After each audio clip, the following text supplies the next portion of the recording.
Hello, আসসালামু আলাইকুম। সবাইকে ওয়েলকাম জানাচ্ছি। আজকে কিন্তু খুব মজার একটা ভর্তার রেসিপি নিয়ে হাজির হয়েছি। আর কাঁঠালের বিচির ভর্তা তো আমরা সবাই কম বেশি অনেক পছন্দ করি। আর আজকে একটু ডিফারেন্ট ওয়েতেই বানালাম, তাই আপনাদের সাথে শেয়ার করা। আর এই কাঁঠালের বিচিগুলোকে কিন্তু প্রথমেই আমি এইভাবে টেলে নিলাম। আর এর খোসাগুলোও ছাড়িয়ে নিলাম। এখন জাস্ট ব্লেন্ডার করে নিব। এবার কয়েকটা শুকনো মরিচকে জাস্ট আমি গ্যাসের চুলায় ডাইরেক্টই পুড়ে নিয়েছি। আর এভাবে পুড়ে নিলে না একটু স্মেলটা ভালো আসে মরিচের। তেলেও নেওয়া যাবে, কোনো প্রবলেম নেই। এরপর লবণ দিয়ে ভালো করে একটু মেখে নিব।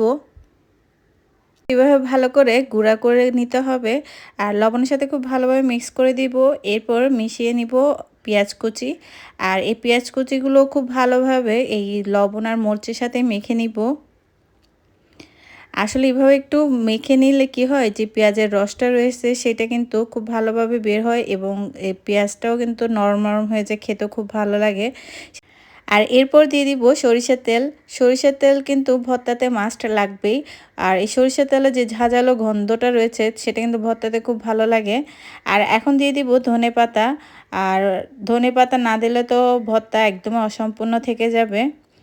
আর এবার অ্যাড করার পালা, যে ব্লেন্ড করে রেখেছিলাম কাঁঠালের বিচিগুলো সেগুলোই দিয়ে দিব, গুঁড়াগুলা। আর এভাবে দিলে এর যে টেস্টটা রয়েছে আমার মনে হয় একটু ভালোই আসে।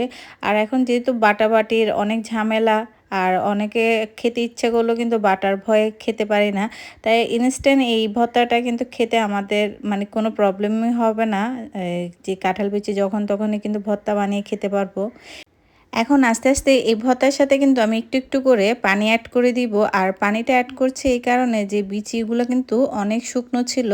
আর এই গুঁড়াগুলো কিন্তু শুকনোর কারণে কিন্তু ভর্তাটা খেতে এতটা ভালো লাগবে না। তাই যদি একটু পানি মিক্স করে দেই তাহলে যে একটা আঠালো ভাব আসবে এবং মাখা মাখা ভাবটা কিন্তু খেতে খুবই ভালো লাগে।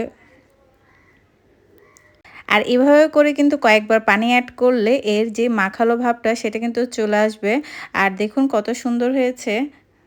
একদম ঝরঝরও হয়নি বেশি, আবার বেশি আঠালো হয়নি। এই ভর্তাটা খেতে কিন্তু আসলেও অনেক মজা। দেখুন কতটা সুন্দর হয়েছে।